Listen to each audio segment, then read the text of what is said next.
Nous disons Amen à toute la parole. Gloire à Dieu. Gloire à Dieu. Vous pouvez vous asseoir. Très content qu'il n'ait pas chanté. Père Abraham a beaucoup d'enfants. Vous tous, chaperons et tous, vous connaissez cet exercice. Soyez la bienvenue au nom du Seigneur Jésus. Loué soit le nom du Seigneur. Nous souhaitons la bienvenue à chacun d'entre vous qui est ici et à ceux qui suivent en direct. Combien de visiteurs y a-t-il avec nous aujourd'hui? Oh, loué soit le nom du Seigneur. Combien parmi vous sont ici dans le camp? Levez-vous, voyons ceux qui sont ici pour le camp. Et soyez les bienvenus.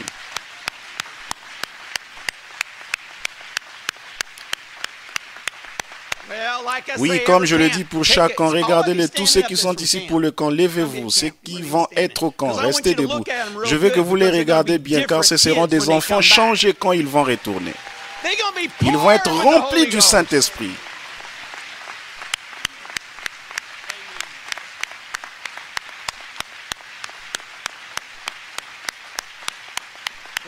Loué soit le nom du Seigneur, vous pouvez vous asseoir. Loué soit le Seigneur, quel temps dans lequel nous vivons.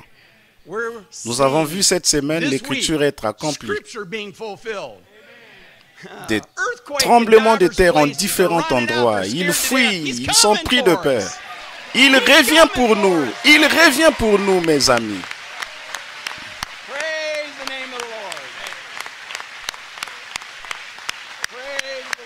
Loué soit le Seigneur.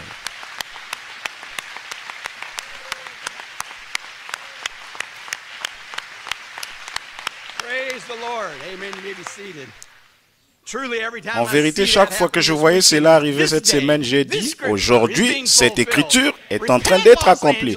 Réponds-toi, Los Angeles, sortez. Loué soit le nom du Seigneur. Aujourd'hui, Melchisedec lui-même va nous dire qui il était, qui il est et qui nous sommes. J'étais Dieu en morphe dans la colonne de feu. J'étais Dieu en morphe dans le Seigneur Jésus-Christ. Maintenant, je suis Dieu en morphe, vous parlons par le moyen des bandes. Maintenant, je vais vous dire, vous êtes Dieu en morphe, l'épouse de Jésus-Christ. C'est ce qu'il va nous dire aujourd'hui. Amen.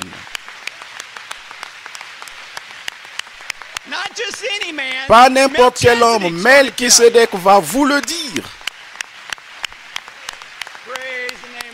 Loué soit le nom du Seigneur.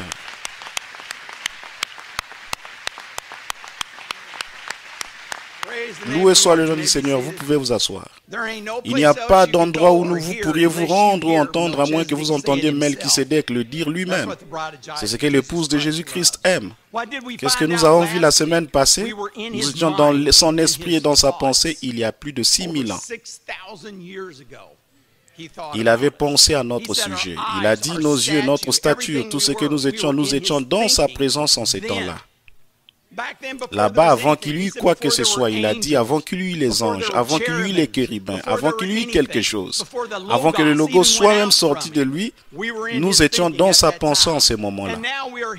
Maintenant, nous sommes ici manifestés de sorte qu'il peut nous parler aujourd'hui et nous parler directement à travers son prophète pour nous apporter la parole de la vie.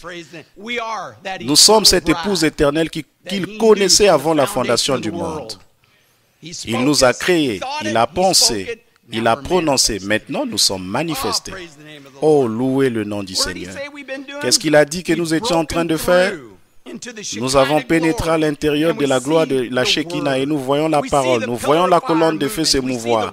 Nous voyons la parole rendue manifeste. Ce qu'il a dit qu'il ferait dans ces derniers jours, nous voyons cela se développer. Nous sommes les enfants qui mangent ce pain de la Shekinah, produit par le mûrissement de la parole qui y croit. Nous ne sommes plus derrière ce voile, petits enfants. Nous sommes exposés à la vie de vous tous. Mais voici, vous voici, exposés à la vie de tous. Exposés à la vie de tous. Loué soit le nom du Seigneur. Loué soit le nom du Seigneur.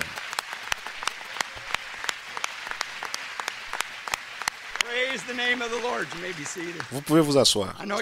Je sais que ça sera mal compris. J'avais dit aux enfants, j'ai dit mes amis. Oui. Frère Joseph se présente et pointe les doigts vers lui-même. C'est vous tous. C'est la colonne de feu partout. Loué soit le nom du Seigneur. Amen. C'est le temps dans lequel nous vivons. C'est ce qui est en train de se produire. Gloire à Dieu. Vous pouvez vous asseoir. Nous devenons amorphes. Aimeriez-vous faire un petit voyage avec moi cet après-midi? Je vais retourner 4000 ans en arrière. Il est à peu près 11 heures et nous sommes assis à l'entrée de la tente. Sous un grand et vieux chêne, nous avons travaillé toute la matinée. Et nous sommes occupés du bétail et nous avons regardé. C'est un jour chaud et misérable, juste comme ça l'est dehors aujourd'hui. Chaud et humide. Et nous sommes assis là. Nos pensées heurtent de partout et nous voyons au loin venir 3 hommes. 3 hommes qui viennent vers nous. Ils se dirigent vers nous. Ils viennent vers nous. Qui sont ces hommes? Je ne les ai jamais vus auparavant.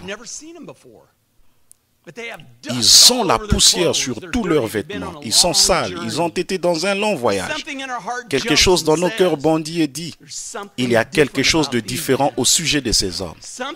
Il y a quelque chose de différent. Je vois qu'il y a quelque chose de différent.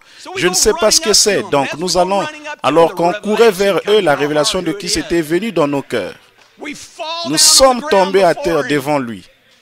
Et nous avons dit, mon Seigneur, mon Seigneur. La révélation s'est ancrée, le voici. Il m'a parlé beaucoup de fois, le voici dans la chair humaine en train de me parler. Il a dit, nous avons dit, laisse-moi t'apporter un peu d'eau, Seigneur Jésus. Laisse-moi laver tes pieds, Seigneur. Et je te donnerai un morceau de pain. Je t'en prie, Seigneur. Je t'en prie. Communie avec moi un peu cet après-midi. Avant que tu continues ton voyage, que tu partes, je sais, mais aimerais-tu continuer à communier un peu avec moi cet après-midi? Aujourd'hui. Aujourd'hui. Juste comme il avait fait avec Abraham la même chose. Ce même Melchisédek, Dieu enveloppé dans la chair, qui a visité Abraham, est ici aujourd'hui avec nous. Et il va communier avec nous. Et nous avons sa voix dans les bandes. Et il va marcher avec nous, nous parler, nous dire exactement qui nous sommes aujourd'hui. Ce même Melchisédek. Gloire à Dieu. Gloire à Dieu.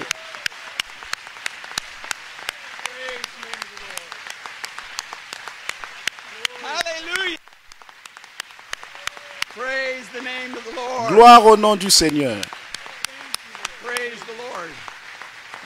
Vous pouvez vous asseoir. Aujourd'hui, nous devons décider qui était ce Melchisédek et qui il est.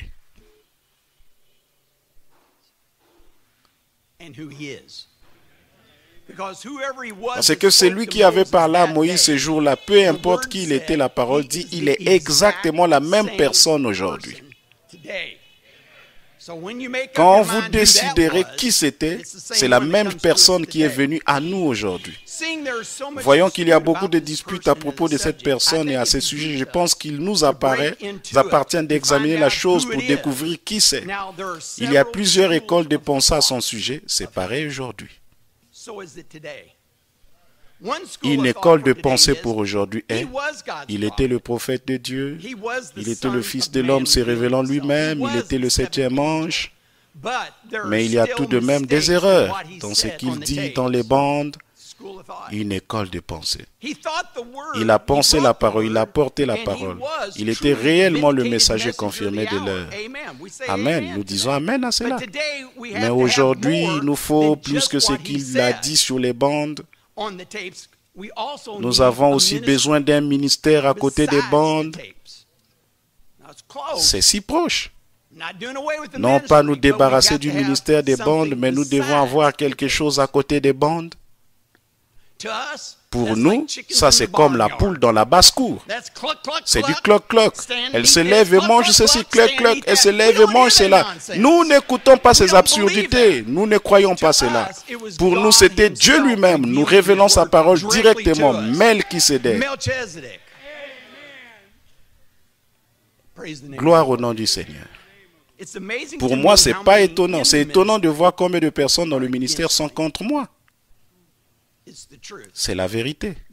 Ils sont contre moi parce que je dis, jouez les bandes et remettez Frère Branham derrière la chair. C'est la finalité de ce que je dis. Toute autre chose, c'est la poudre à canon. Ils vont là, vous adorez un homme, vous faites ceci, et ces gens-là font ceci. C'est parce que je dis, jouez les bandes et remettez Frère Branham derrière la chair où il doit être. C'est là la raison de cela. Quand ils disent, nous disons aussi aux gens d'écouter les bandes. Nous croyons que c'est la parole, mais dans leur maison, pas dans les églises. C'est la phrase populaire parmi les ministres aujourd'hui. Jouez-les dans vos maisons, mais pas derrière la chair. Ni Frère Branham, ni la Bible n'ont dit cela. C'est déclaré. Frère Branham n'a jamais dit ça. Nous allons y revenir dans quelques minutes. Ils disent, je suis contre les ministres. Que c'est que j'ai pleinement pris position, je ne crois pas au ministère, que j'ai dit qu'il ne doit plus y avoir de prédication ou d'évangélisation de ce message. On n'a plus besoin du quintuple ministère, c'est largement répandu et cru. Et beaucoup d'entre eux suivent, ils suivent tous les messages qui viennent de cette chair. J'ai dit aux frères, pas pour blaguer, mais je suis le ministre le plus suivi parmi tous les ministres dans le monde entier.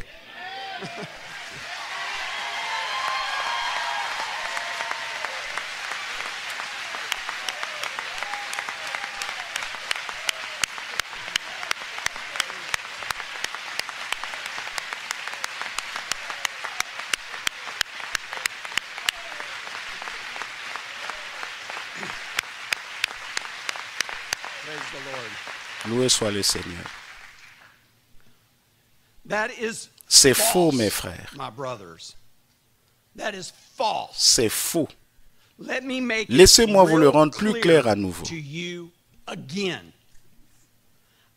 Je n'ai jamais dit ou jamais pensé dans toute ma vie.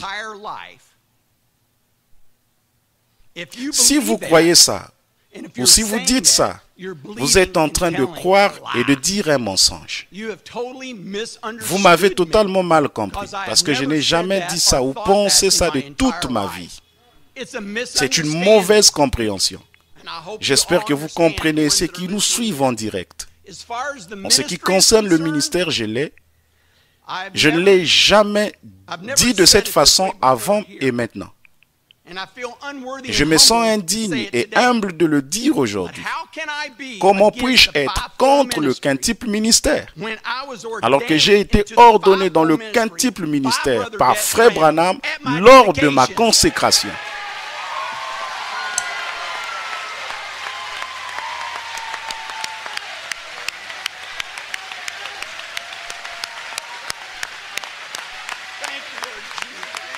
Merci Seigneur Jésus.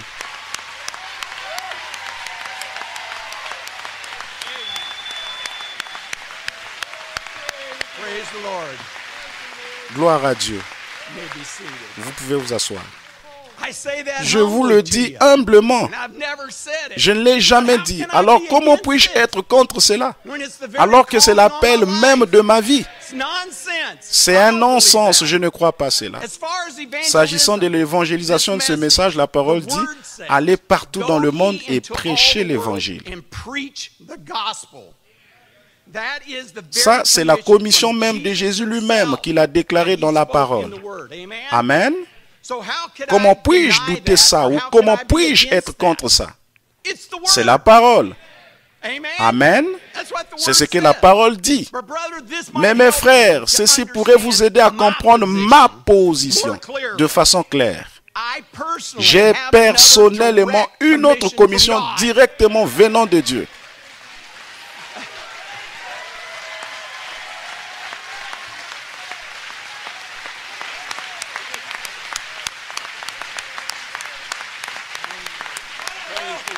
Gloire au Seigneur. Vous pouvez vous asseoir. Et ça devrait être la vôtre. J'espère que la pensée spirituelle peut saisir cela. Il y en a assez juste là. Ouvrez vos oreilles. Je suis sûr que vous saisissez. C'est la citation. Mais je me demande, c'est du dehors. Peu importe. Tu ne peux pas visiter toutes les nations. Tu peux y envoyer des bandes. C'est ma commission.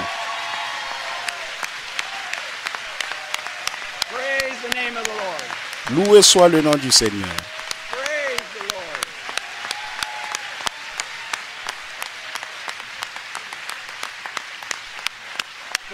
Gloire au nom du Seigneur. Vous pouvez vous asseoir. C'est ma commission et votre commission venant du Seigneur Jésus. Le prophète dit clairement que l'évangélisation, c'est envoyer les bandes à toutes les nations. C'est ce qu'il vient de dire. Amen. Ça signifie jouer les bandes.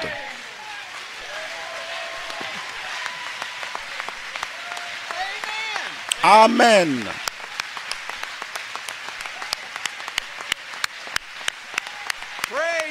Gloire au nom du Seigneur. Loué soit le nom du Seigneur. Vous pouvez vous asseoir.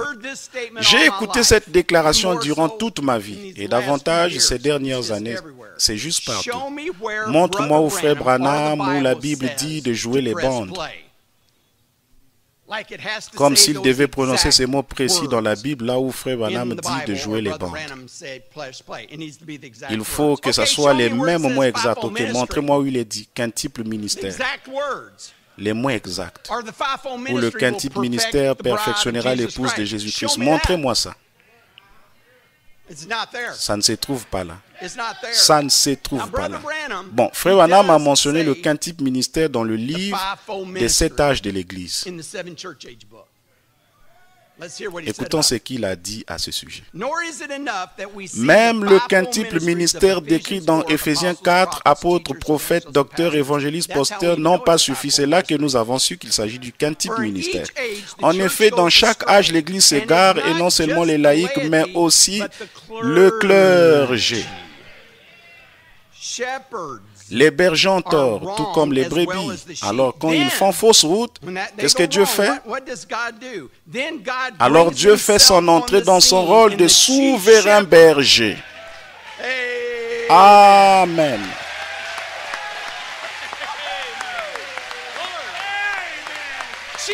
Souverain berger.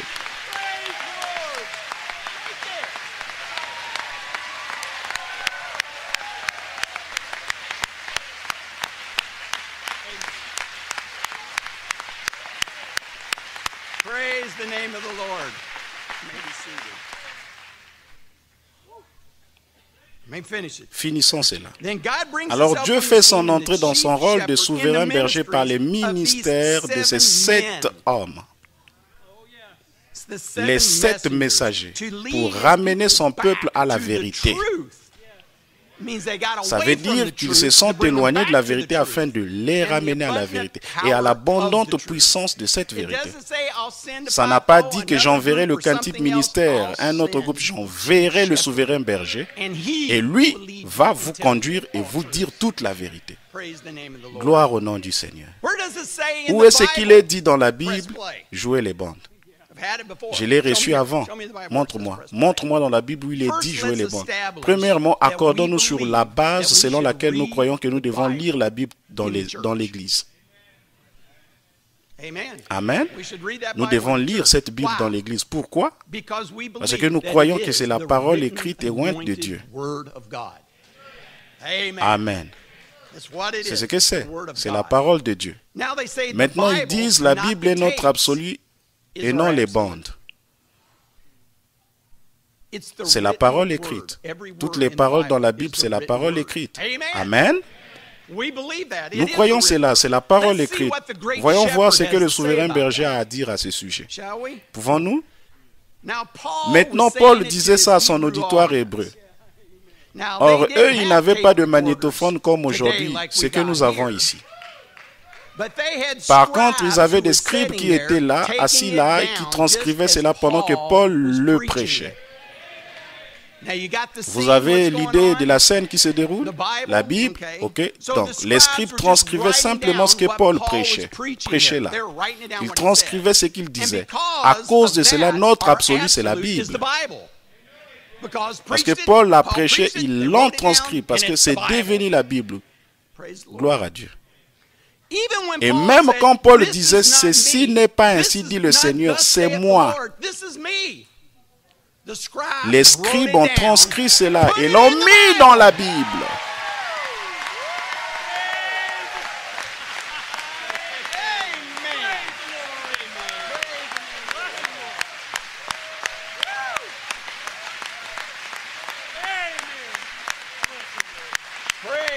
Gloire à Dieu.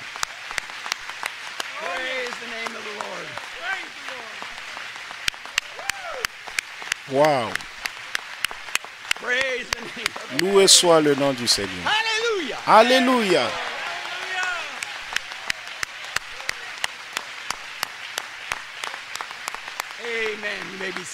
Vous pouvez vous asseoir. Laissez-moi appuyer cela.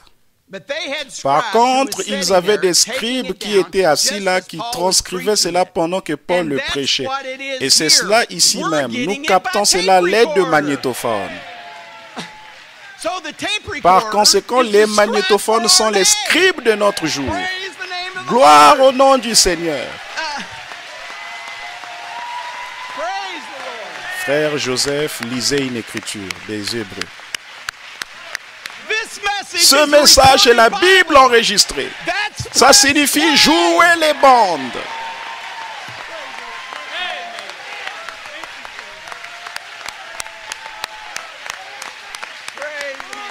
Gloire au nom du Seigneur. Alléluia.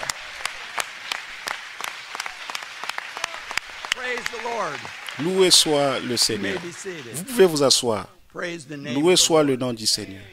Il continue en disant, et ces bandes, cette Bible enregistrée que vous écoutez,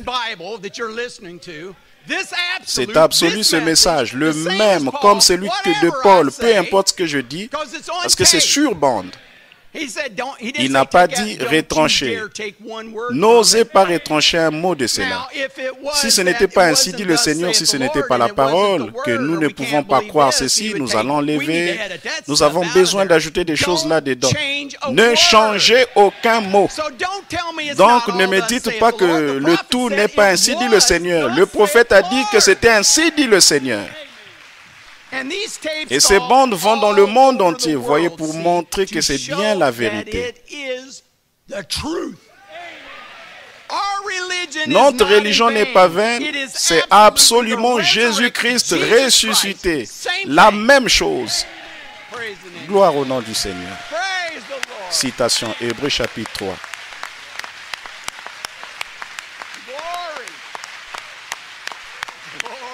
Gloire. Alléluia.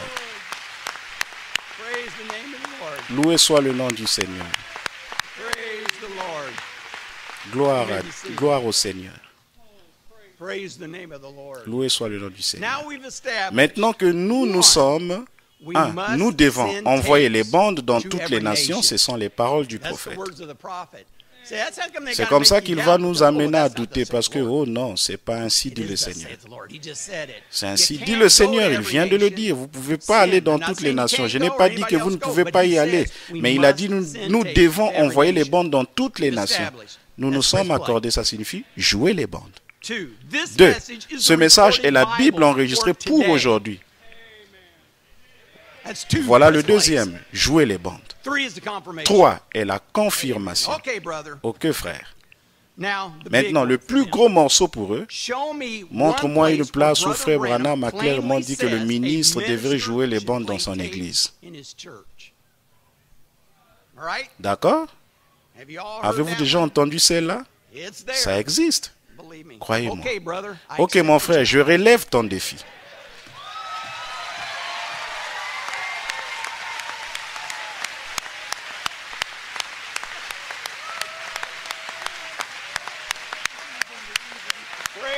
Gloire au nom du Seigneur.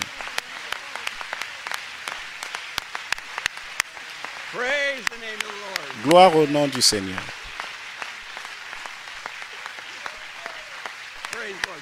Vous pouvez vous asseoir. Pour nous, c'est dans tous les messages que nous écoutons. Ils disent, peu importe. Nous écoutons cela partout. Ils disent, vous dites si Frère Branham était ici, il dirait de jouer les bandes? Coucou. Combien de fois il vous dit, allez chercher les bandes, jouez les bandes, écoutez les bandes, je dois retourner écouter la bande moi-même, écoutez les bandes, vous les saisirez dans les bandes, vous devez jouer les bandes pour entendre ça. Oui, il a dit là-bas et il le dit aujourd'hui, c'est la même chose.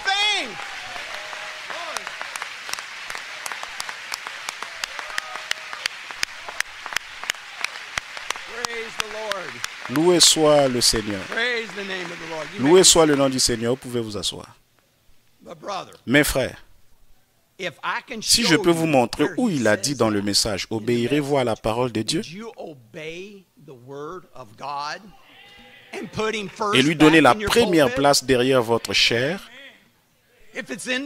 Si c'est dans la parole et qu'ils veulent me le montrer, et si c'est dans la parole, c'est ce qu'il dit là-dedans. Obéirez-vous?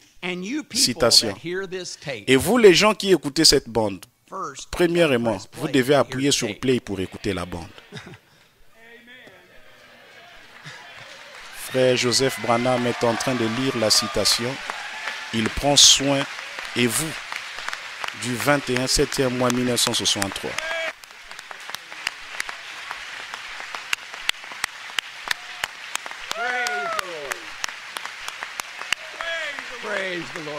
Loué soit le Seigneur. Ça ne dit pas jouer dans votre église un instant.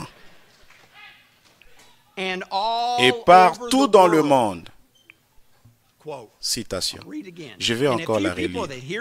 Et vous, les gens qui écoutez cette bande, et partout dans le monde, il est en train de montrer que ce n'est pas seulement dans cette église qu'il s'adresse. Il s'adresse à l'épouse partout dans le monde. Il s'adresse à vous qui écoutez cette bande. Il s'adresse à vous, peu importe où vous êtes dans le monde. Amen.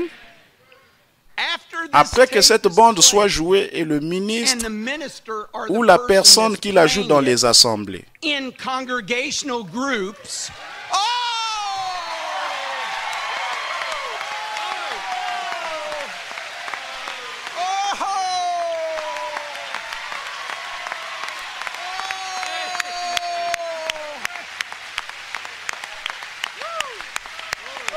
Oh, jouez les bandes, mes frères.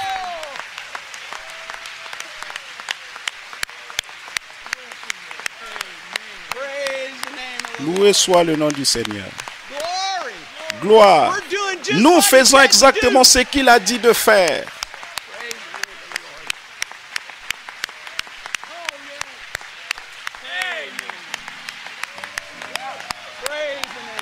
Loué soit le nom du Seigneur. Gloire.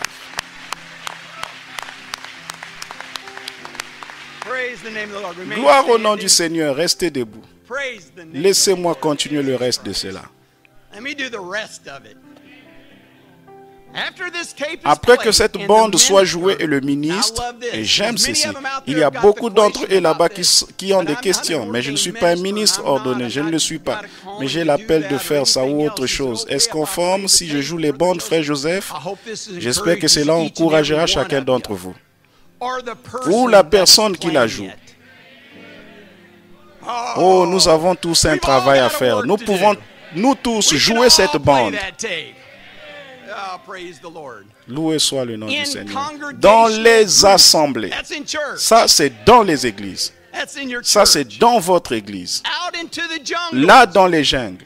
Je pense que nous avons écouté ça. Envoyer ces bandes à l'étranger, vous ne pouvez pas aller partout. Peu importe où vous jouez, c'est là.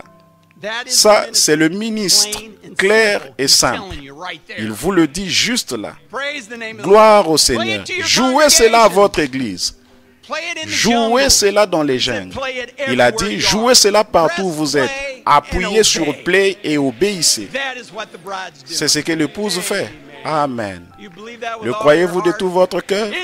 N'est-ce pas merveilleux d'être dans la volonté parfaite du Seigneur? Seul ce message peut perfectionner l'épouse. Pas par quelqu'un d'autre ou quelqu'un d'autre, mais à travers Melchisédek lui-même, parlant directement à son épouse. C'est une lettre d'amour au-dessus des lettres d'amour. C'est une chose de lire la lettre d'amour. Ma femme m'écrit, mais quand elle me le dit, quand Dieu descend et me dit lui-même, vous êtes mon épouse, je vous ai prédestiné, je vous ai choisi avant la fondation du monde. Et nous allons passer l'éternité ensemble. Je reviens pour vous, épouse.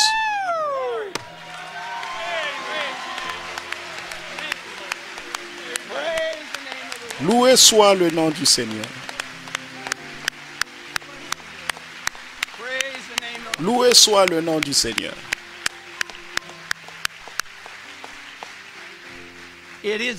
C'est le message de l'heure. C'est la voix de Dieu pour notre jour.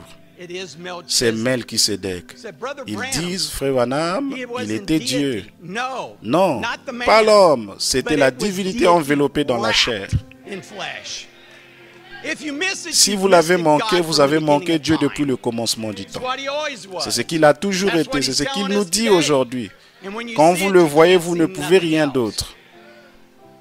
Si vous avez les oreilles, mes frères, le voilà. Que celui qui a des oreilles écoute. Si vous ne pouvez pas, vous ne pouvez pas. Vous êtes anormaux.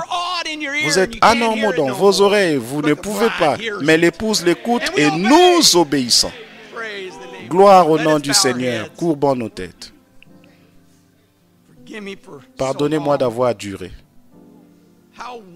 Combien merveilleuse cette parole, combien merveilleuse cette révélation que le Seigneur nous a donnée. Nous savons sans l'ombre d'un doute. Nous savons qui il était en ces derniers jours. Ils veulent toutes sortes de marques et autres choses. Vous ne pouvez pas me les montrer. Nous l'avons prouvé par la parole. C'était le message biblique de la parole enregistrée de notre jour. C'est notre absolu. Jésus-Christ est le même hier, aujourd'hui et pour toujours. Peu importe ce dont vous avez besoin, Dieu est ici pour vous le donner. Le plus important de tout, je parle en leur faveur. Donne-nous plus de révélations de toi. Laisse-nous être plus comme toi, Seigneur. Ôte tout ce qui n'est pas comme toi, Seigneur. Seigneur, s'il y a une quelconque maladie, un quelconque mal de tête, laisse-nous nous reposer simplement, même dans ta parole, et savoir que tu es le grand je suis, tu es le pourvoyeur, tu vas nous le donner. Avez-vous un besoin? Levez votre main. Aujourd'hui, il va marcher avec nous le long du chemin, il va nous parler, se révéler à nous. Oh, je sais, c'est comme... Oh, il est ressuscité. Il est ressuscité. Peu importe ce dont vous avez besoin. Il est ici pour vous le donner.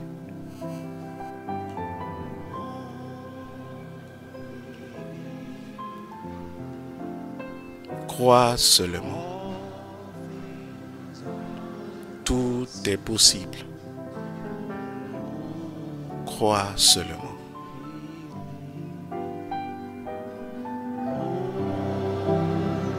Crois seulement.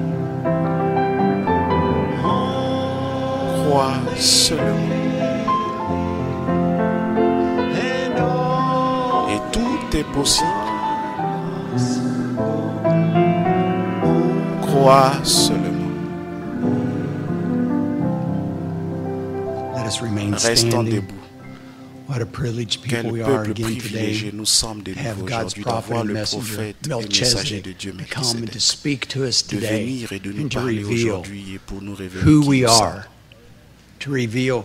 pour révéler qui il était et pour révéler qui il est. Praise the name Gloire of the au nom Lord. du Seigneur. It's the mighty God has been C'est le Dieu puissant unveiled before dévoilé us. devant nous. Welcome, Brother Branham. J'invite Frère Branham à la chaire Les bénissante. éditions de la lumière du soir ont le plaisir de vous présenter William Marion Branham, l'homme que Dieu a confirmé dans cette génération comme le prophète promis de la fin des temps. Des connaissances bibliques approfondies, concentrées dans un message d'origine entièrement divine. Un ministère extraordinaire de salut et de guérison qui alla même jusqu'à la résurrection de plusieurs morts. Des dizaines de milliers de prophéties revêtues du sceau du ainsi dit le Seigneur, qui, prononcées sous l'inspiration, n'ont jamais failli, pas même une seule fois. Une vie consacrée qui n'a souffert aucun compromis quant aux exigences de la parole de Dieu. Un profond respect pour les autres, leurs croyances et leurs pratiques. Tout cela a caractérisé la vie de William Branham que Jésus-Christ a envoyé pour vous aussi. La bénédiction divine vous atteindra sans aucun doute si vous placez vraiment votre foi dans la parole du Seigneur que vous allez maintenant entendre sur cette cassette. Notre prière est que Dieu vous accorde sa parfaite grâce.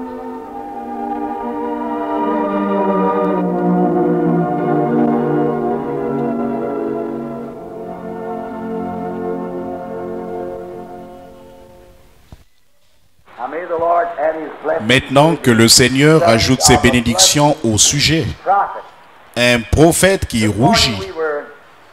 Ce matin, nous étions très captivés par l'histoire d'un prophète qui apportait un vêtement d'occasion. Et nous savons ce soir, selon le passage de l'Écriture de ce matin, que nous portons nous-mêmes un vêtement d'occasion. Nous le vêtement. Et je suis si heureux que ce soit un vêtement d'occasion. Car ce vêtement que nous portons maintenant, c'est un vêtement que Dieu nous a imputé à justice par Jésus-Christ. Et nous ne prenons pas le vêtement rangé par les mythes de la théologie d'un homme, qui a été rangé par les mythes et les grillants et tout ça, et qui déclare que les jours des miracles sont passés et que l'omniprésence du Saint-Esprit n'existe plus. Mais nous portons un vêtement de sa justice. Pas par notre propre capacité, mais par la capacité de notre Seigneur Jésus. Et lorsque j'arriverai au Jourdain, je vais être revêtu de son vêtement, m'appuyant sur le sien. Et la grande ombre de cette porte appelée la mort se trouve devant nous tous. Et à chaque battement de cœur, nous nous approchons davantage de cette grande brèche par laquelle tout homme et toute femme doit passer. Et quand j'arriverai à cette brèche, et vous aussi les croyants, je suis si heureux de savoir que je n'irai pas là-bas avec la pensée dans mon cœur et dans mon esprit d'avoir accompli quelque chose de grand. J'irai en confessant et en reconnaissant que je suis un pécheur. Et en sachant ceci, je vais m'envelopper dans les vêtements de sa justice. Avec le témoignage suivant, je le connais dans la puissance de sa résurrection. En effet, quand il fera l'appel à sortir d'entre les morts, je veux en sortir. Maintenant, pour notre sujet de ce soir, faisons un récit vivant et imagé d'un jour en Israël qui se déroule plusieurs centaines d'années après l'époque d'Élie. Le règne d'Israël a connu bien des hauts et des bas. Et maintenant, notre scène se situe ce soir. Ce matin, notre scène s'est située à l'époque où il y avait beaucoup d'imitations charnelles. Et nous avons vu que l'école des prophètes était là pour former des prophètes. Et ils étaient si naïfs qu'ils ne pouvaient même pas comprendre la puissance de Dieu. Ils pensaient que la puissance avait fait monter Élie et l'avait projeté sur la montagne quelque part. Et ils ont envoyé une équipe pour aller à sa recherche. Pourtant, Élisée, lui, savait très bien que Dieu l'avait amené dans la gloire. Car il n'était plus, Dieu l'avait enlevé. Et il a échappé à la mort en rentrant à la maison auprès de Dieu sur un char de feu et des chevaux de feu. Et alors, nous avons vu que les séminaires et les œuvres de leur propre théologie ne fonctionnaient pas. Il fallait l'élection et l'appel de Dieu pour faire un prophète de Dieu. Et maintenant, ce soir, nous trouvons Israël dans un état rétrograde. Israël avait ses hauts et ses bas. C'était le type même de l'église d'aujourd'hui. Parfois, ils étaient dans les hauteurs, ensuite ils se trouvaient en bas dans la vallée. Voilà ce qu'il faut pour nous faire apprécier les bonnes choses. C'est ce qu'on appelle la loi de contraste. L'homme noir d'Afrique n'a jamais su qu'il était noir, que sa peau l'était avant de voir David Livingstone. Et il a dit, là, il s'est rendu compte que sa peau était noire parce que celle de Livingstone était blanche. C'est un contraste. Vous ne sauriez jamais apprécier le jour si vous n'aviez pas la nuit. Vous ne sauriez jamais apprécier la lumière du soleil si vous n'aviez pas de jour nuagé. Vous ne sauriez jamais apprécier la justice s'il n'y avait pas d'injustice. Vous ne sauriez jamais apprécier la bonne santé à moins d'avoir connu une santé délabrée, une mauvaise santé. Ce ne sont que... Et je pense que c'est pour cette raison que nous apprécierons tant le ciel, parce que nous avons déjà vécu sur la terre. Et je pense que la loi de contraste, la raison pour laquelle nous apprécions tant le Saint-Esprit ce soir, c'est parce que nous sommes longtemps restés dans une église qui nous disait qu'une telle chose n'existait pas. La raison pour laquelle nous apprécions cela ce soir, c'est parce que nous avons connu l'inverse. Et Dieu a voulu qu'il en soit ainsi parce que son peuple a connu ses hauts et ses bas. Vous ne sauriez jamais apprécier le sommet d'une montagne à moins d'avoir été dans la vallée. De même, vous ne sauriez jamais apprécier une bonne eau si vous n'en aviez pas déjà bu une mauvaise. Et puis, tout au long, il s'agit d'une loi de contraste. Là, Israël était dans l'un de ses états rétrogrades. Et quelle chose ils avaient faite. Or, Israël était un peuple choisi, élu, sélectionné. Car Dieu avait choisi Israël dans un but précis. Le sang d'Israël devait être le sang le plus pur, parce que de cette lignée viendrait le Messie lui-même. Tout au long de l'Ancien Testament, Dieu est apparu dans l'homme. Dieu est apparu en Abraham en tant que croyant ayant la foi. Dieu est apparu en David en tant que roi. Il est apparu en Joseph en tant que justice. Il est apparu en Moïse en tant que prophète, sacrificateur et législateur. Il est apparu à travers les âges dans le prophète. Il s'est toujours fait connaître dans les hommes en partie par les prophètes, les rois, les sacrificateurs, les législateurs et ainsi de suite. Mais en Christ, il a habité en lui la plénitude de la divinité corporellement. Sachant que cet esprit devait finalement trouver un lieu de repos. Élie, c'était un homme de la justice de Dieu. Il a proclamé haut et fort la justice de Dieu. Et Moïse, lui, était un législateur. Soit vous vous conformez au mot d'ordre, soit vous partez. Dieu s'est représenté dans toutes ces choses. Mais quand il est venu en Christ, il était parfait. Toute la plénitude de la divinité corporellement reposait en Christ. Et Dieu s'est déjà représenté lui-même auparavant dans la plénitude. Dans le livre de la Genèse, selon l'ordre de Melchisédek, qui n'avait ni père, ni mère, ni commencement des jours, ni fin d'année, ni fin de vie. Et il était un sacrificateur, le roi de Salem, un sacrificateur de Dieu, du Dieu très haut, qui n'avait ni commencement, ni fin. Il était nul autre que la préfiguration du Seigneur Jésus-Christ, car il était le roi de Salem, qui est le roi de paix, qui est le roi de Jérusalem. Et il était par une préfiguration. Même le patriarche Abraham lui a donné la dîme. Il était une préfiguration de la venue du Seigneur Jésus. Le même Melchisédek a rencontré Abraham là-bas dans les plaines avant la destruction de Sodome et Gomorrhe. Et il l'a rencontré après Sodome et Gomorrhe, quand Abraham lui a donné la dîme de tout le butin qu'il avait pris au roi. Toutes ces choses sont des ombres qui préfiguraient Christ. Et maintenant, toutes les ombres des saints de l'Ancien Testament, leur haut et leur bas, étaient une ombre et un type des exemples pour nous aujourd'hui. Alors nous voyons qu'Israël ne devait pas faire de mariage mixte. Ils devaient se marier entre eux. Un Israélite ne devait jamais se marier avec quelqu'un des nations, car ils devaient garder leur sang pur. Et même jusqu'à ce jour, Je crois que le sang juif est le sang le plus pur. Sur la surface de la terre aujourd'hui, c'est le sang juif. Ils sont toujours à la recherche de ce Messie. Mais nous savons qu'il est déjà venu et leurs yeux étaient aveuglés afin que par Christ nous ayons une chance de nous repentir. Or, durant le règne d'Esdras, les enfants d'Israël avaient rétrogradé. Ils étaient allés prendre des femmes moabites et ils avaient pris les femmes des Amoréens, des Phérésiens et de bien d'autres nations. Et non seulement avaient-ils épousé ces dernières, mais ils commettaient fornication avec elles, l'impureté, contaminant ainsi le sang même qui est le ruisseau de la vie. Et comme ce tableau reflète nos églises aujourd'hui,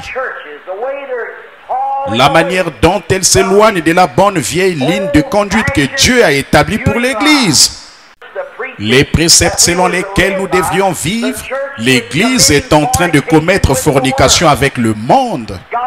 Elle est allée dans le monde, elle s'est mise à flirter avec le monde. Alors, cela avait tellement mis le prophète dans l'embarras que lorsqu'il s'est présenté devant Dieu, son visage a rougi.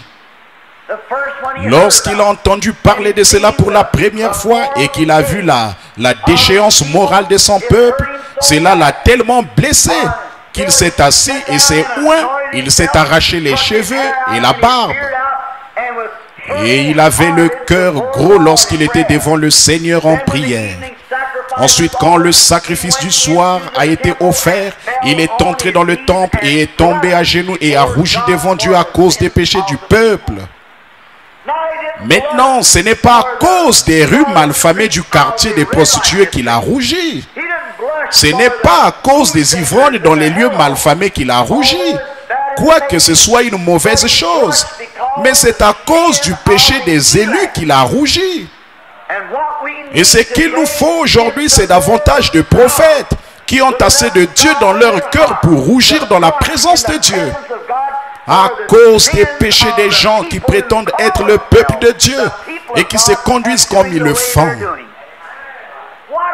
Comme nous avons couvert ces lieux de honte, la moralité de notre peuple, ce n'est pas un sujet facile à aborder. Je pourrais penser à beaucoup d'autres sujets qui seraient plus faciles à aborder. Mes frères, si quelqu'un ne prend pas position ces jours de péché et d'adultère dans lequel nous vivons, pour appeler les choses par leur nom, qu'arrivera-t-il? Il faut que quelqu'un en parle. Il faut que quelqu'un présente ça aux gens. Peut-être qu'Esdras ne voulait pas le faire, mais c'était dans son cœur. Et quand vous voyez un serviteur de Dieu qui est si sincère qu'il tombe sur sa face, les mains levées pour prier Dieu, rougissant à cause de l'iniquité du peuple, alors vous verrez le début d'un réveil. Un homme ne peut pas rester dans la présence de Dieu. Une église ne peut pas demeurer dans la présence de Dieu sous le feu de la repentance sans que le Saint-Esprit ne descende et ne donne l'onction et la puissance pour commencer un mouvement suscité par Dieu là parmi ces gens. Ça ne peut pas faire autrement que d'arriver. Montrez-moi un homme, montrez-moi un autre Calvin, un autre Knox, un autre Finney, un autre Sankey, ou tous ceux qui ressentent le fardeau des gens et qui pleureront et prieront devant Dieu la face contre terre. Envoyez-nous de nouveau un John Smith de l'église baptiste qui avait prié toute la nuit à cause de l'iniquité des gens, au point d'en avoir les yeux bouffis le lendemain matin, à force d'avoir pleuré, si bien que sa femme a dû le conduire à table et lui donner un petit déjeuner à la cuillère. Montrez-moi de nouveau un John Wesley, un tison arraché au feu, et je vous montrerai un réveil. Ce qu'ils font aujourd'hui, c'est flatter la chose. On dit que c'est ci ou c'est là, que c'est un réveil, alors qu'il n'y a pas de réveil là-dedans, c'est vrai. Il y a une stimulation des émotions religieuses parmi les gens, mais pas de réveil. Ils avaient un groupe religieux à cette époque-là.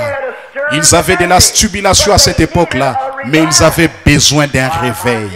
Eh bien, mon cher frère et ma chère sœur, la moralité de cette nation est tombée si bas que même un chien en aurait honte. Un chien en rougirait s'il le pouvait. L'immoralité de notre peuple. Les gens, il y a même quelques années, les choses que nous avons, que la nation a faites, les choses que les gens ont faites, tout cela c'est à cause du manque de prière. Autrefois, l'église ne croyait pas au cinéma. Les gens ne permettaient pas à leurs enfants d'aller au cinéma. Ils évitaient d'aller au cinéma. Et aujourd'hui, eh bien, ils ont le cinéma dans leur propre maison. Chaque maison a une télévision. Là où autrefois, on croyait que c'était mal de boire de la bière, là où autrefois on pensait, John Barleycorn, quel type vraiment vilain il était. Aujourd'hui, 60% de ces prétendus chrétiens prennent un petit verre en société au moins une fois par an. Puis c'est la beuverie aux alentours de Noël, lors de leurs festivités. En effet, ils ont adopté l'instruction pour remplacer le salut. Ça ne le remplacera jamais. Ce qu'il nous faut, c'est un réveil. On met des pansements pour un corse, puis on les enlève. Un autre pansement pour un corse, on l'enlève et l'on remarque que la douleur est toujours présente. Ce qu'il nous faut aujourd'hui, ce n'est pas une régénération sociale, ni des discours intellectuels. Ce qu'il nous faut aujourd'hui, c'est une transfusion de sang à l'ancienne mode, envoyée par Dieu depuis le ciel. Les pansements pour corse ne serviront à rien. Nous sommes anémiques. Il nous faut une transfusion de sang. Il nous faut revenir à l'évangile, à l'ancienne mode qui appelle à la repentance devant Dieu. Non pas une confession faite d'un œil sec par une poignée de main, mais bien un réveil du Saint-Esprit envoyé par Dieu qui apporte la purification par le sang du Seigneur Jésus-Christ dans chaque cœur humain. Il nous faut un réveil qui commence dans l'église et qui balaie tout le pays. Ce genre de réveil, nous mourrons, nous périrons et nous sommes fichus.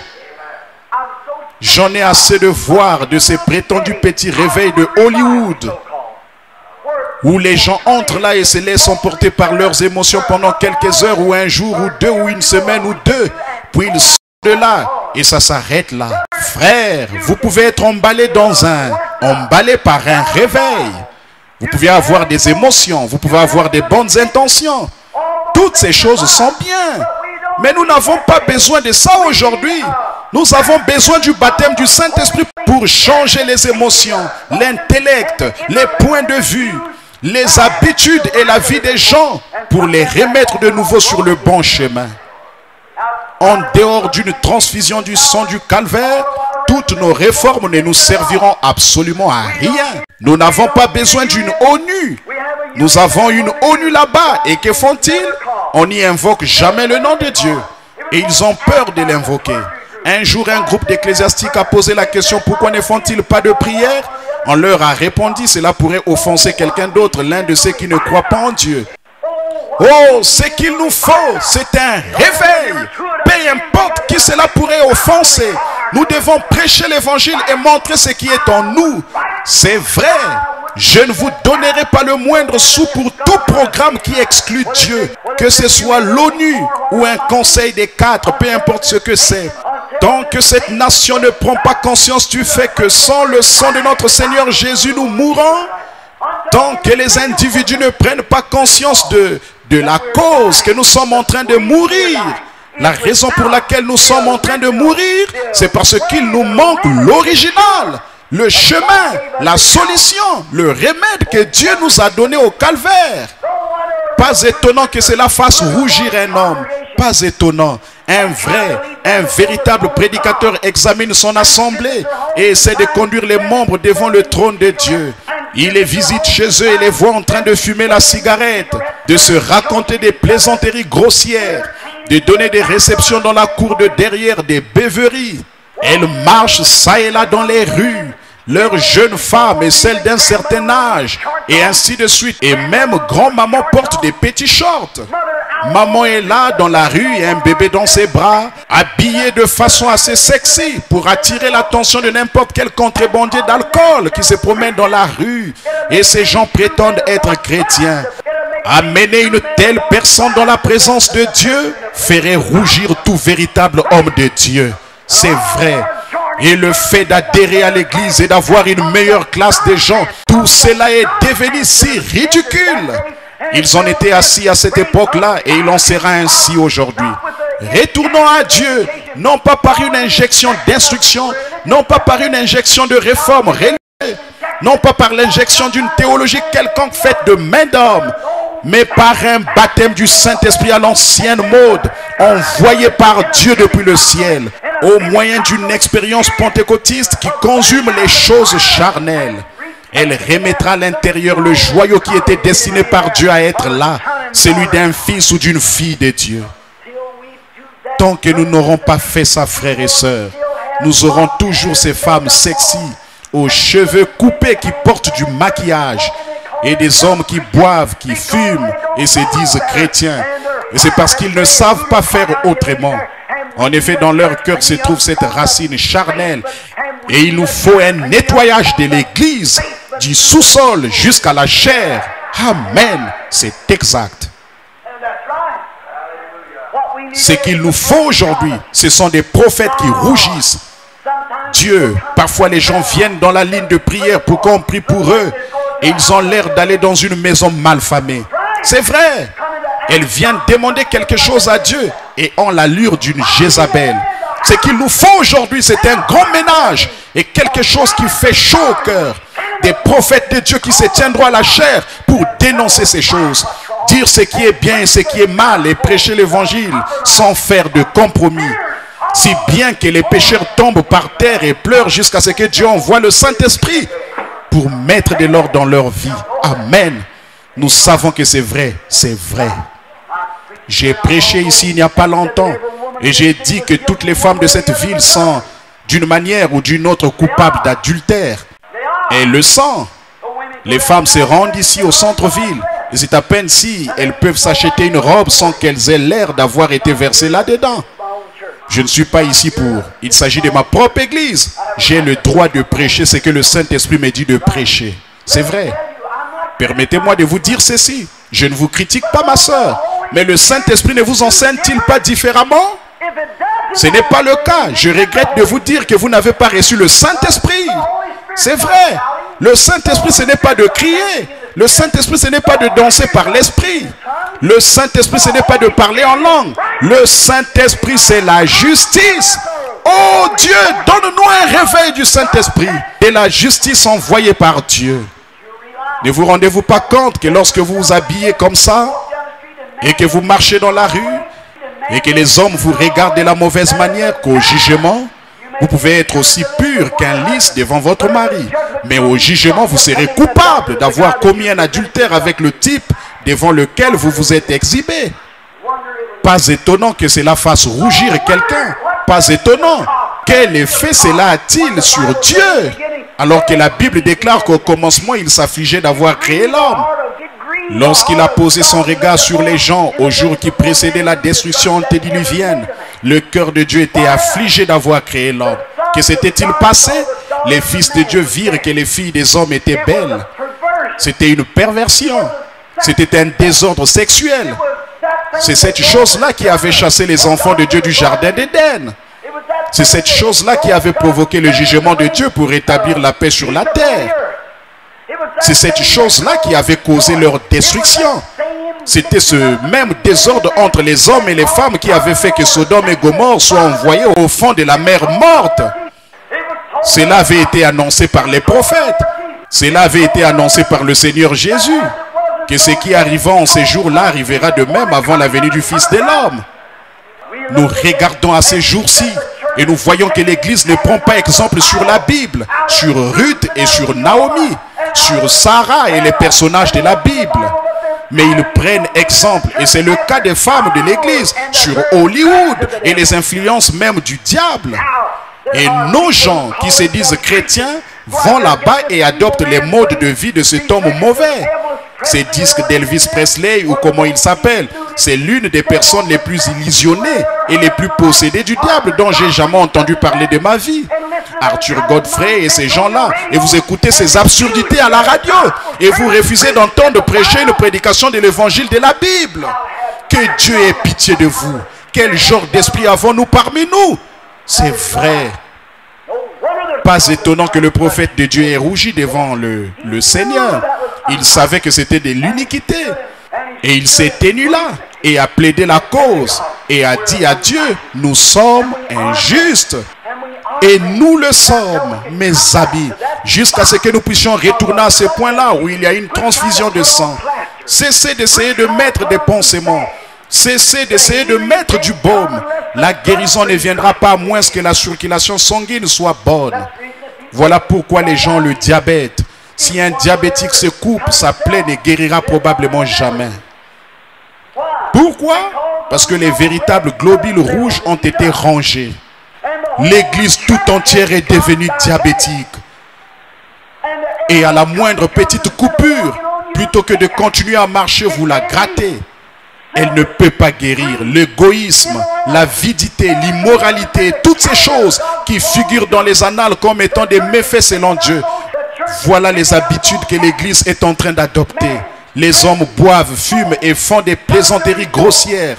Les femmes se coupent les cheveux, portent du maquillage, font toutes sortes de choses et s'habillent de façon immorale pour se présenter devant les gens.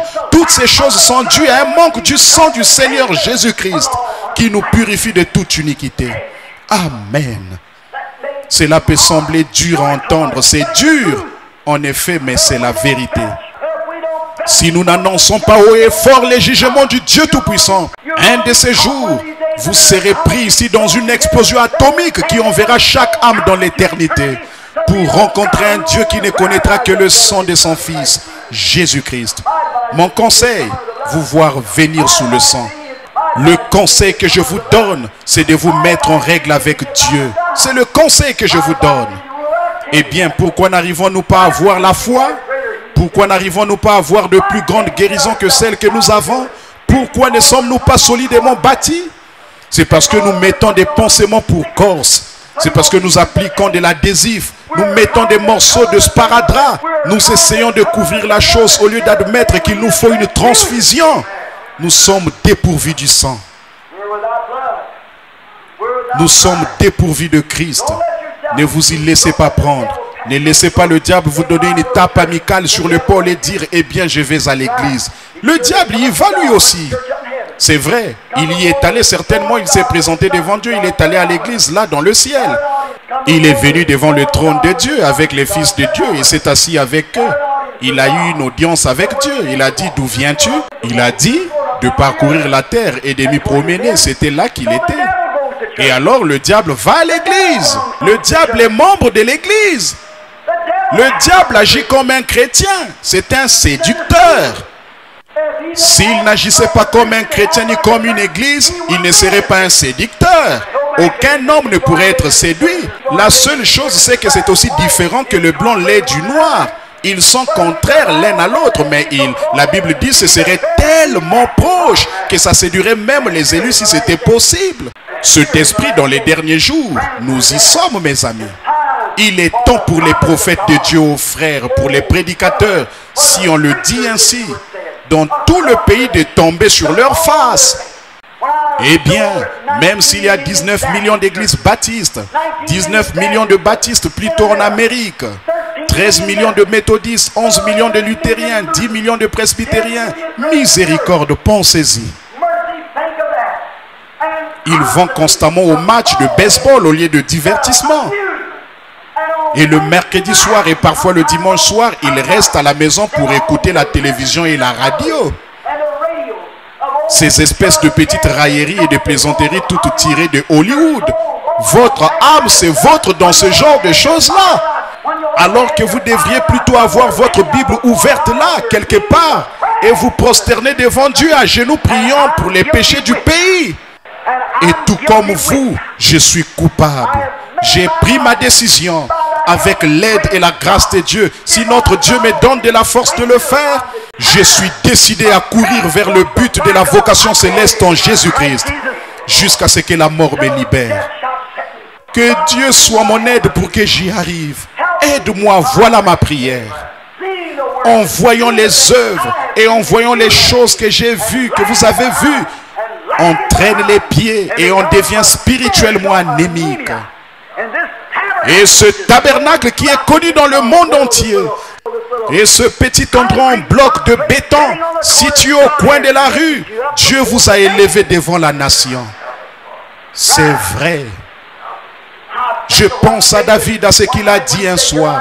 Mais voici, j'habite dans une maison de cèdre et l'arche de mon Dieu habite au milieu d'une tente. Il a déclaré, je lui bâtirai une maison. Le prophète Nathan a répondu, fais tout ce que tu as dans le cœur car Dieu est avec toi. Cette nuit-là, Dieu est apparu à Nathan et a dit, va dire à David, qui étais-tu David? Je t'ai pris au pâturage où tu t'occupais des brebis. J'ai rendu ton nom grand comme le nom des grands de la nation.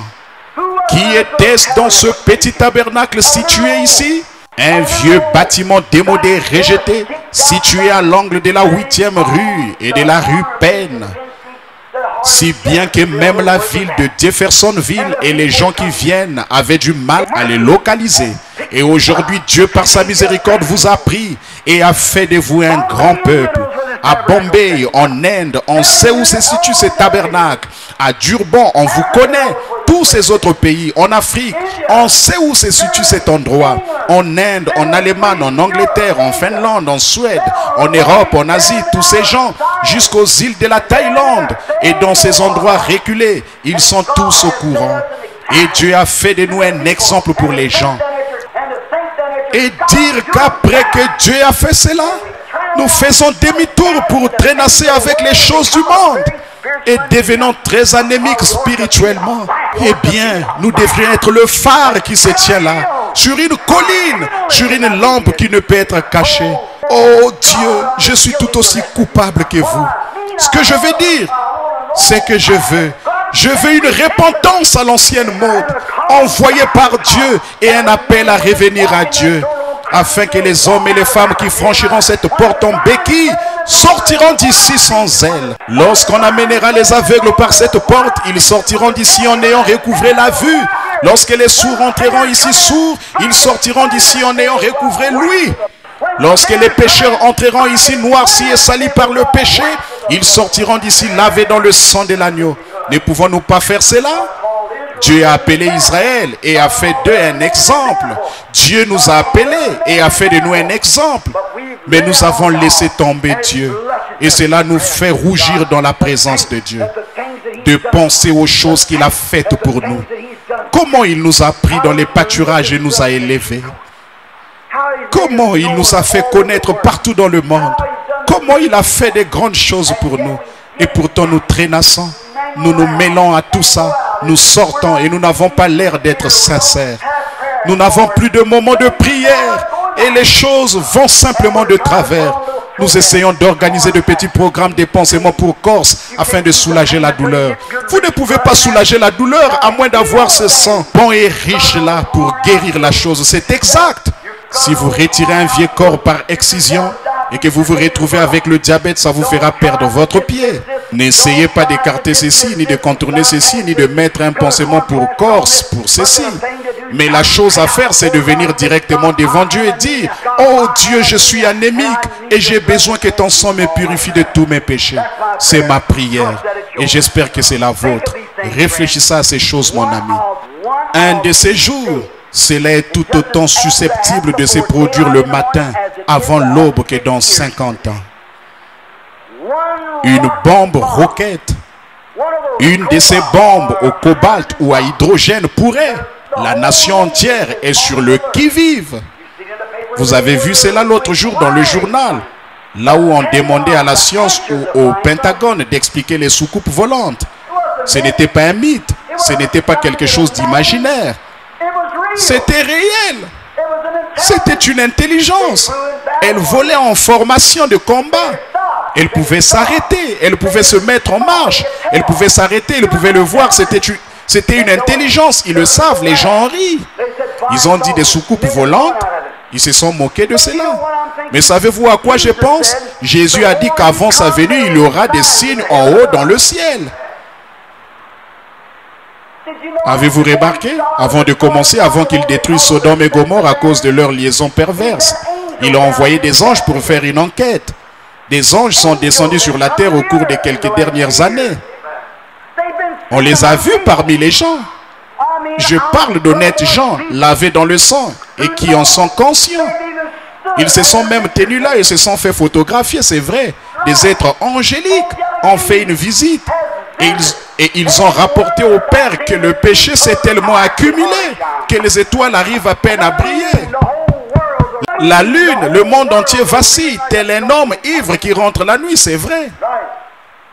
Le péché parmi les chrétiens, parmi les élus, ils ont vendu leur droit d'aînesse pour la popularité. Le ministre a échangé l'évangile contre une rencontre sociale. Il a échangé l'évangile à l'ancienne mode, lavé par le sang pour faire un discours intellectuel aux gens. Pour prêcher des choses intellectuelles et parler des faits de société. Alors, il fait un mauvais usage de l'évangile. Bon nombre d'entre eux sont allés sur les champs de mission pour prêcher. Et ils ont fait usage de l'évangile à des fins personnelles pour se faire de l'argent. Bon nombre d'entre eux possèdent de vastes granges et des voitures, des choses qu'ils n'auraient jamais possédées, des avantages personnels. Ce n'est pas le cas pour tous. Je suis reconnaissant qu'il y a encore un reste. À l'époque d'Esdras, quand Esdras s'est mis à pleurer, à dénoncer, à réprimander le péché, savez-vous ce qui s'est passé? Tous les élus qui ont fait confiance à Dieu se sont réunis autour de lui. Ce qu'il nous faut aujourd'hui, ce sont des hommes et des femmes. Que vos prédicateurs prêchent dans ces églises-là, qu'ils appellent le péché péché et qu'ils réprimandent cela. Le véritable peuple de Dieu se réunira autour de vous et restera avec vous. C'est vrai, il est temps de dénoncer et d'appeler les choses par leur nom, de faire la distinction entre le bien et le mal. Oh Dieu, accorde-le nous pour que nous ayons le courage de le faire. Pensez simplement à ce qui pourrait arriver. Comme je vous le disais ce matin, je crois, ou plutôt j'ai entendu quelqu'un le dire, que sur un de ces guetteurs qui est aux aguets, j'oublie comment on appelle ça maintenant, qui guette les bombes ou les avions à venir. Il n'y a pas longtemps, une émission avait été diffusée quelque part, où il était dit qu'on avait fait sortir les grandes flottes, avec 300 bombardiers à bord, sous lesquels étaient suspendues des bombes atomiques et des bombes à hydrogène. Il n'y a pas longtemps, aux grands aéroports de Shreveport, un des garçons a été converti là-bas lors de la série de réunions de Fred Jack. Il a dit, nous avons des bombes atomiques qui sont suspendues dans nos hangars.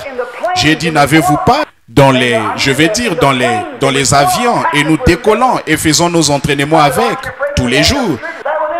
Il a répondu, elles n'ont pas de détonateur. Toutefois, on est tellement sur le qui-vive qu'en l'espace d'une minute, 60 secondes, on peut mettre les détonateurs en place et partir. Et les avions sont ravitaillés en carburant et prêts. Alors, ils pourraient s'envoler vers l'Angleterre tout de suite. De grands hangars sont installés dans les océans partout. Et on dit à la Russie, osez larguer une seule bombe atomique sur l'ONU ou quelque chose là-bas, et vous verrez ce qui va arriver. Que se passera-t-il? Il y aurait une attaque massive contre la Russie. Et si on faisait cela et qu'on se mettait à larguer ces bombes atomiques et ces bombes à hydrogène, ça provoquerait une réaction en chaîne qui brûlerait la terre jusqu'à la mèche. Elle se dissoudrait. Vous savez, cela ne serait pas du tout en contradiction avec les Écritures, car la terre sera consumée et les cieux aussi. Les atomes de la terre brûleront. Nous vivons à une époque dangereuse. Nous vivons à une époque où les hommes du monde sont morts de peur. Les grands hommes, ils ont peur. Ils se demandent qui fera sauter cette première bombe. Une fois que la première bombe explosera, ce sera là la mobilisation partout. Ce devrait être le temps le plus heureux qu'il y ait jamais eu pour le chrétien. Les temps vont changer. Les vieux vont devenir jeunes. Oh là là, la mort va disparaître. Il n'y aura plus de maladie. Il n'y aura plus de réunions de prière pour les malades. Il n'y aura plus de réunions de prière pour les perdus. Dieu viendra chercher les élus des quatre vents de la terre et les rassemblera sous ses propres ailes. Et nous vivrons et régnerons avec lui pour toujours dans son ciel. Oh mon frère, ma soeur, mon ami, si vous n'êtes pas préparé ce soir, puissiez-vous l'être en cette heure-ci? Je vous invite à venir à Jésus-Christ ce soir et à recevoir. Vous qui êtes différents, vous qui savez que vous n'êtes pas là où vous devrez être avec Dieu, je vous invite à venir à l'autel avec moi. J'invite chacun de vous à venir ici. Et pas seulement pour dire des mots, mais pour rester ici jusqu'à ce que Dieu ait purifié votre âme de tout ce qui n'est pas comme lui. Jusqu'à ce que vous repartiez d'ici une nouvelle personne. Ne repartez pas d'ici en ayant sur vous un pansement pour Corse, mais repartez avec une transfusion de sang qui purifie votre sang et qui vous donne une nouvelle vie et une nouvelle expérience. Repartez avec le baptême du Saint-Esprit. Repartez non pas en criant, non pas en dansant, non pas. Ces choses-là sont très bien. Elles ont toute leur place dans l'Église. Elles ont leur place dans la Bible. Mais ce dont je parle, c'est du Saint-Esprit, l'amour de Dieu. Un jeune homme me parlait l'autre jour. Sa mère, une chère femme. Je connais cette femme, je l'ai rencontrée une ou deux fois. Elle a dit, oh chérie, a-t-elle dit à son garçon, viens ici, je veux que tu regardes, j'ai de l'huile dans la main. Eh bien, j'en ai aussi, c'est là que j'ai transpiré. Bon, elle a dit, j'ai de l'huile dans la main. Elle a dit, que penses-tu de cela? Et le garçon a regardé sa mère et il a dit, maman, je veux te demander quelque chose. Elle voulait qu'il prie. Elle voulait qu'il prie pour qu'elle ait une marche plus rapprochée avec Dieu. Il a dit, quand l'huile est apparue dans ta main, cela t'a-t-il débarrassé de toute ta condamnation? Cela t'a-t-il donné une douce expérience avec Dieu lorsque l'huile? Non. Oh, le monde religieux, les pentecôtistes, ils sont tous à la recherche du fantastique. Le monde instruit, soi-disant, le monde dénominationnel, est à la recherche d'une grande solution qui peut améliorer leur dénomination et attirer encore plus de membres, 1 million de plus, vous savez. Et les nations sont à la recherche d'une sorte de service de police capable d'amener tout le monde à se soumettre et d'apporter la justice. Frères, cela ne vient pas du fantastique, du pentecôtisme. Cela ne vient pas non plus par les organisations protestantes, ni par la hiérarchie catholique. Cela ne vient pas non plus par les pentagones ou par le fait de tourner la page. Cela vient par une vie abandonnée à Jésus-Christ, par le moyen du baptême du Saint-Esprit. Si ce n'est pas ça, c'est faux. Prions. Je demanderai à notre sœur de venir à l'orgue là-bas au piano en ce moment. Alors que nous sommes en prière, pendant que chaque personne a la tête inclinée et que chaque personne est en prière, je me demande à ce moment si vous pouvez mesurer votre esprit à la parole de Dieu. Êtes-vous en ordre?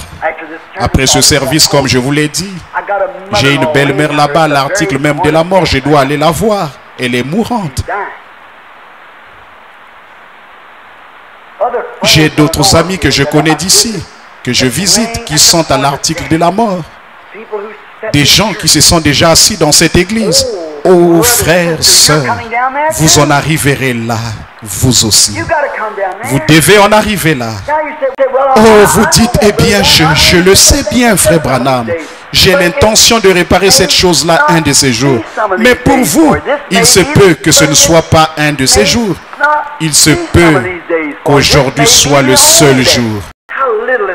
Cet homme était bien loin de se douter, alors il venait de la Californie et qu'il se rendait dans le Michigan l'autre jour avec sa petite femme. Elle conduisait la voiture, lui il était à bord de la camionnette en route vers leur nouvelle maison. Il venait de prendre sa retraite de la marine. Il était loin de se douter quand il est parti ce matin-là, peut-être depuis un port de tourisme, que quelques minutes plus tard, son épouse et son bébé ne seraient plus que des cadavres. Mais là, un peu au nord de Henryville, leur voiture est entrée en collision avec un autobus. Et le conducteur avait fait que son véhicule a presque fait une mise en portefeuille. Mais ça a tué cette femme et cette petite fille. J'espère que leur âme était en règle avec Dieu. Il y a quelques semaines, quand frère Wood et moi, nous nous sommes rendus à l'endroit où où un avion s'était écrasé pas loin d'ici. Nous les observions alors qu'ils dégageaient des morceaux du corps de 8 hommes. Et il y avait là des têtes, des jambes et des bras un peu partout. Ils ont ramassé un corps et les entrailles sortaient du corps de cet homme. Il s'agissait peut-être d'un brave homme, un homme célèbre de Chicago. Quand cet homme est monté à bord de cet avion ce matin-là, je me demande s'il avait eu de bonnes intentions le soir où il s'était rendu à l'église. Pasteur avait-il fait un appel à l'autel? Avait-il réprimandé le péché? Et cet homme avait-il une chance? Ou était-il sorti comme un animal? Cet homme était-il aux yeux de Dieu un fils de Dieu? Réfléchissez à ces choses, mes amis. Elles sont importantes. Non seulement sont-elles importantes, mais elles sont ce qu'il y a de plus important pour vous en cette heure-ci. C'est maintenant le moment où vous pourriez prendre votre décision dans cette vie pour la vie à venir. Pourriez-vous faire cela alors que nous prions? Père Céleste, dans la Bible, nous lisons ce que tu as dit au sujet du péché et de ceux qui le commettent et qui ne le confessent pas. Nous sommes conscients de ce que ça veut dire de mourir sans avoir connu Dieu. Nous le savons par expérience car nous avons vu d'autres personnes partir. Ceux qui ont eu l'intention de faire quelque chose, mais qui l'ont trop longtemps remis à plus tard. Oh Dieu, ceux qui ont professé, mais qui n'ont pas possédé ce qu'ils prétendaient avoir. Ceux qui ont agi comme des chrétiens, mais qui pourtant n'ont jamais été chrétiens. Leur vie l'a démontré, leur mort l'a manifesté. Maintenant, Père, je te prie de parler à chaque cœur ici ce soir. Et moi-même, Seigneur, pour avoir été lent à agir, pour toutes ces choses que j'aurais pu faire et que je n'ai pas faites, je confesse mes torts. Je confesse les torts de ces gens. Je confesse les torts de cette nation. Je te demande d'être miséricordieux, Seigneur. J'ai là 3 jeunes enfants élevés. Et nous vivons ici dans un milieu hostile. Et oh Dieu, il nous est inutile de prendre la fuite. Tu sais tout à ce sujet. Oh Dieu, je vais être en règle avec toi. Un jour, si ce n'est pas une bombe atomique qui nous tue, ce sera un accident. Si ce n'est pas un accident qui nous tue, ce sera une maladie. Quelque chose doit nous enlever la vie. Mais nous sommes si heureux de savoir qu'il y a un moyen d'échapper. Le nom de l'Éternel est une tour où les justes s'y réfugient et se trouvent en sécurité. Oh Dieu, qu'un ami pécheur ce soir, garçon ou fille, homme ou femme, voit la porte ouverte, l'occasion et court vers Christ en cette heure même. Maintenant, alors que nous avons la tête inclinée, est-ce qu'il y a des gens ici, ou je sais qu'il y en a quelques-uns ici qui voudraient dire avec une main levée vers Dieu: j'ai honte de ma vie.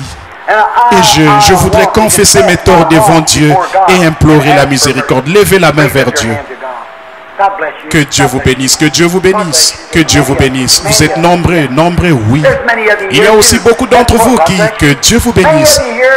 Bon nombre d'entre vous ici ont professé le christianisme pendant longtemps et savent qu'ils ont manqué de se conformer aux exigences de Dieu.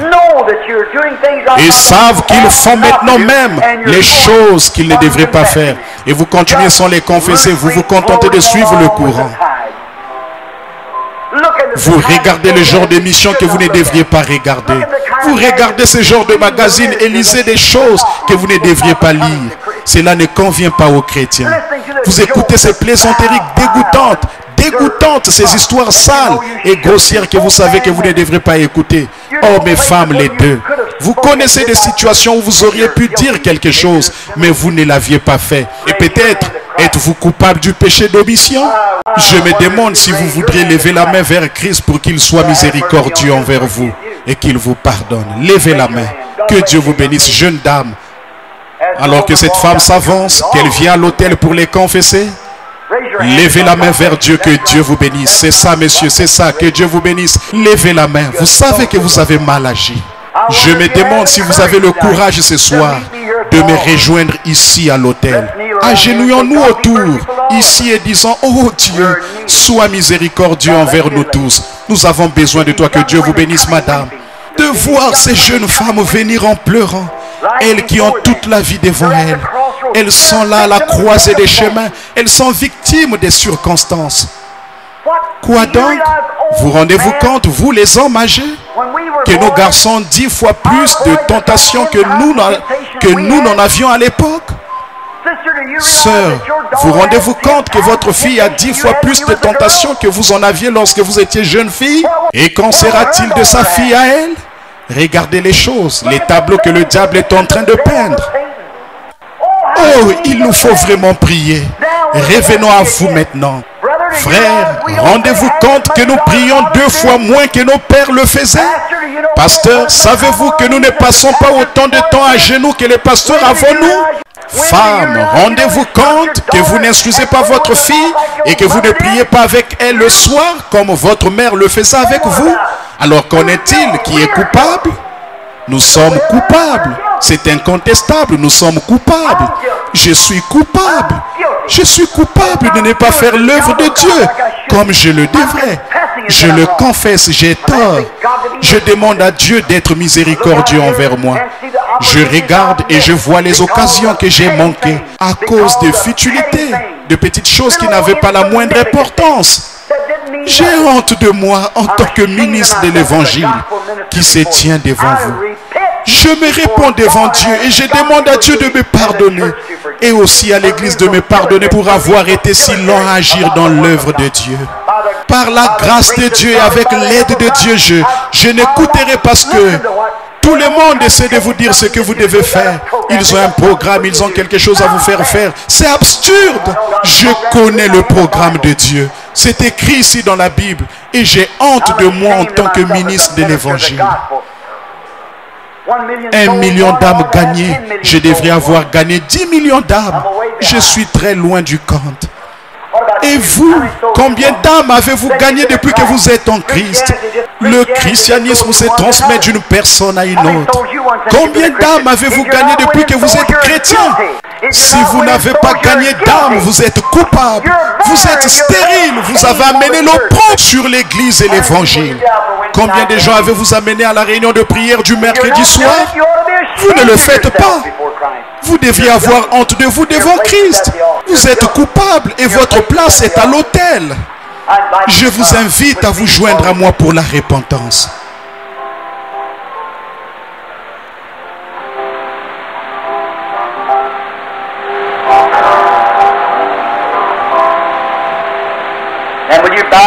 Alors voulez-vous courber la tête et la garder inclinée un instant? Alors que je ressens ma culpabilité, je voudrais me repentir. Courbez simplement la tête.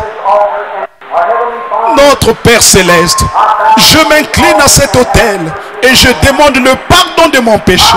Je demande le pardon des péchés de ceux qui sont autour de l'autel. Je demande le pardon pour cette église, pour le corps national et international de croyants. J'implore la miséricorde pour nous, puisque nous avons été si longs à agir en ce qui concerne les affaires du royaume. Je te demande de pardonner nos péchés et d'ôter nos transgressions. Et pardonne-nous d'avoir été si stupides. Pardonne la stupidité des gens. Nous n'avons pas été à la hauteur. Nous avons opté pour l'exercice corporel. Nous avons fait des choses que nous n'aurions vraiment pas dû faire. Nous avons vraiment péché devant toi. Et en cette réunion de dimanche, Père, alors que nous voyons rougir ce prophète de la Bible, nous rougissons aussi ce soir. Je rougis devant toi à cause des péchés de ces gens. Les gens de ma nation, mon peuple, j'ai eu honte de Seigneur, de voir nos jeunes dames se promener dans les rues et de se comporter comme éléphants, de voir la prostitution de jeunes hommes qui vivent n'importe comment, de les voir rester à la maison plutôt que d'aller à l'église et lire des magazines qu'ils ne devraient pas lire. Ils regardent des émissions non censurées, ils écoutent des plaisanteries grossières, ils regardent des émissions non censurées, ils écoutent des plaisanteries grossières de Hollywood, ils écoutent ces vieux boogie-woody, cette musique du diable, concoctée par des hommes de mauvaise vie et à la conscience corrompue sous l'influence du diable, afin d'inspirer les œuvres du diable. Oh Dieu, j'ai honte de moi de ne pas avoir réprimandé ces choses comme je le devrais. Oh Dieu, honte ma culpabilité. Je te demande de le faire. Je te demande de pardonner premièrement ces gens ici présents, nous tous. Aide-nous à nous lever de cet autel de nouveaux hommes et de nouvelles femmes. Aide-nous à ceci, rejeter tout fardeau et les péchés qui nous enveloppent si facilement, pour que nous puissions courir avec persévérance dans la carrière qui nous est offerte. Non pas en ayant les regards sur la télévision, ni en ayant les regards sur les comédies de ce monde, mais plutôt ayant les regards sur le chef et le consommateur de la foi, le Seigneur Jésus-Christ, qui a méprisé l'ignominie de la croix et l'a porté pour nous et a souffert hors de la porte, afin qu'il puisse sanctifier le peuple par son sang.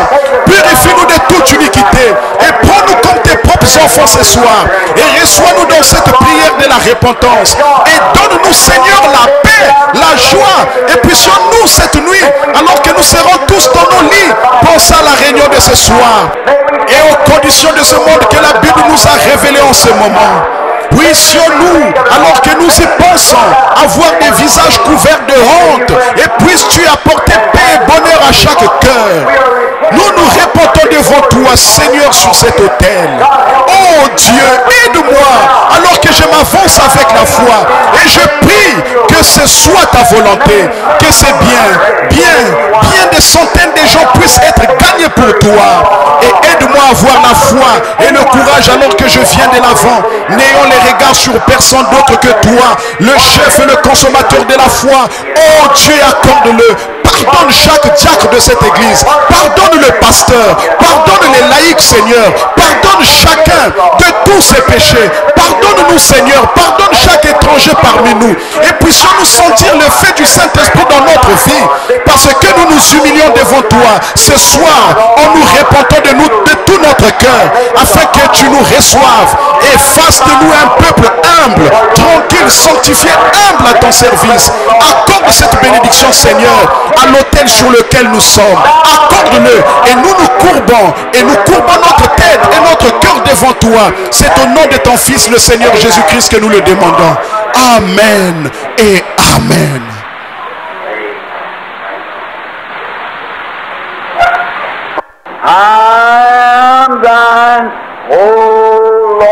Je t'appartiens, Seigneur. J'ai entendu ta voix.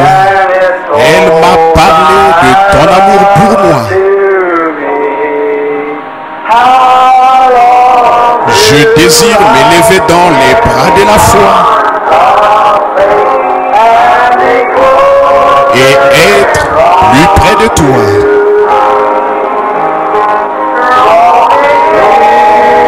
Attire-moi plus près, ô Seigneur, de la croix où tu mouris.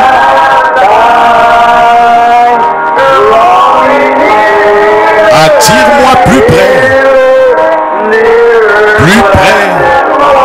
ô Seigneur, de ton côté ensanglanté.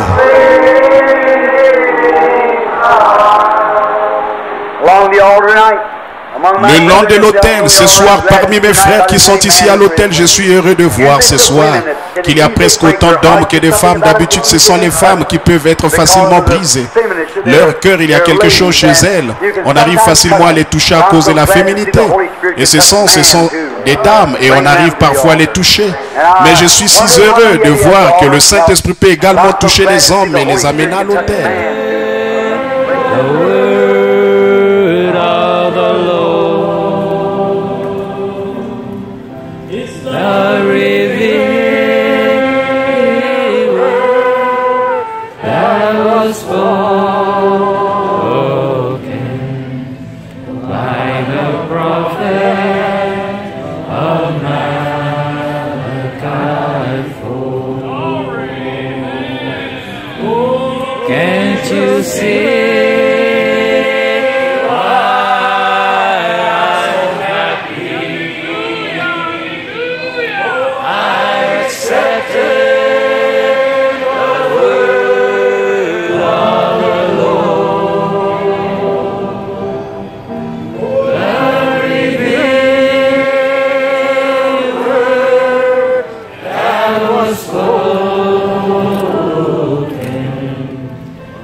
you see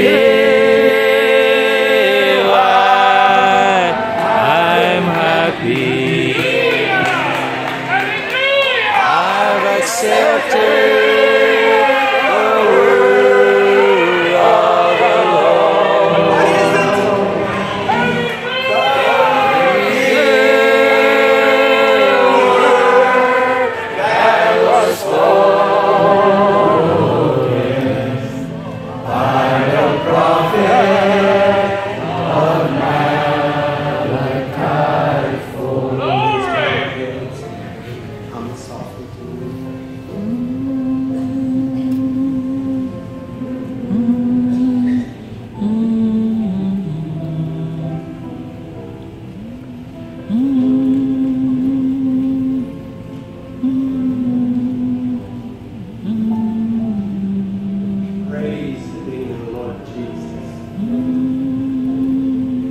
Let us remain